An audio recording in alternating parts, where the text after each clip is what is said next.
Pour Eurodia, le programme Étincelle, c'est un accélérateur de croissance. Eurodia est une société spécialisée dans la construction, le développement, la conception d'unités de purification industrielle. Nous intervenons dans 2 domaines d'application. Le premier, l'agroalimentaire, et le second, le domaine de la transition écologique et énergétique. Eurodia réalise plus de 80% de son chiffre d'affaires en dehors de France, et nos dernières réussites ont été la prise de contrat majeure avec le groupe Rio Tinto en Argentine pour la fourniture d'une unité d'extraction de lithium.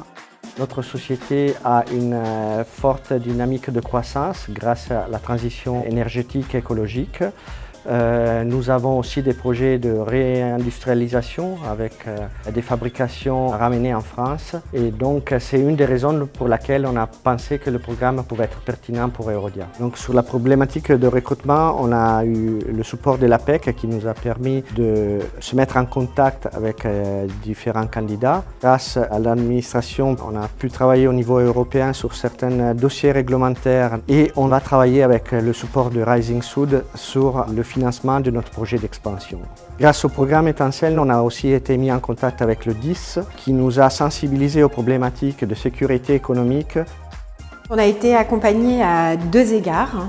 Le premier, c'est en matière de propriété intellectuelle, où on a pu bénéficier d'un audit très poussé sur la pratique que l'on a en entreprise de la propriété intellectuelle. On a également bénéficié d'un accompagnement en matière douanière. Notre rôle, en fait, c'est vraiment d'accompagner les entreprises dans leur stratégie à l'international.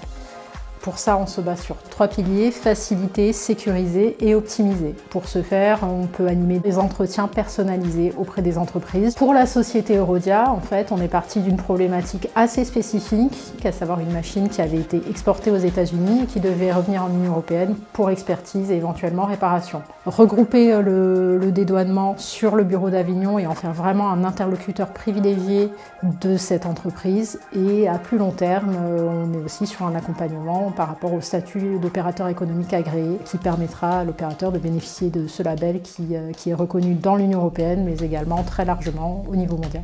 Lors de nos rencontres, donc, en liaison avec les pôles gestion des procédures qui sont dans les bureaux de douane, nous avons pu proposer des solutions pour cette problématique, mais également mis en place des procédures douanières d'optimisation lui permettant notamment d'importer sa marchandise en suspension de droits et taxes.